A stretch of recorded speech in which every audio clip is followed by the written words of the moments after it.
Au printemps dernier à Paris, le nombre de cyclistes a augmenté de 67% par rapport à 2019, d'après une étude. De nouveaux records pourraient être battus cette année avec un nouveau déconfinement sous le soleil.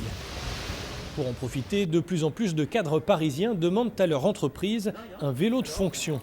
Anthony vient essayer sa future machine. Je vais pas hésiter longtemps. Je suis tout nouveau sur Paris, mais j'ai fait 6 mois de transport en commun, métro. J'avais un petit peu marre. J'avais envie en plus, les beaux jours arrivent, prendre le soleil, ça fait toujours plaisir. Le vélo est loué par cette start-up qui propose des vélos électriques haut de gamme aux entreprises parisiennes. Le marché est en plein essor. Depuis la pandémie l'an dernier, le métro a la vie dure.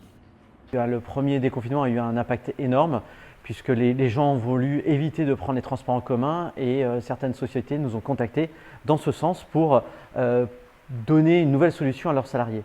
Les vélos sont loués 3 ans, 70% de la somme est payée par l'entreprise et le collaborateur est prélevé du reste sur sa feuille de paye à partir de 15 € par mois. Leurs utilisateurs assurent être plus ponctuels, de meilleure humeur et que le vélo électrique est le moyen le plus rapide pour se déplacer à Paris. On peut arriver frais dispo au bureau en costume cravate sans avoir besoin de prendre une douche. Pour les entreprises, plusieurs avantages. Elles n'ont plus à payer de voitures, de taxis ni de métro à leurs salariés et bénéficient de réductions d'impôts.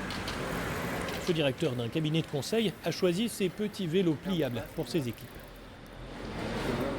Ça permet de le déplier rapidement, de partir de chez un client assez facilement avec le vélo et puis de se balader dans Paris. Finalement, avec tous ces aménagements qu'il y a maintenant, c'est une solution qui est idoine en fait pour se véhiculer aujourd'hui. La mairie de Paris a en effet profité des confinements pour installer ces pistes cyclables provisoires appelées Corona Pistes qui seront finalement pérennisées cet été.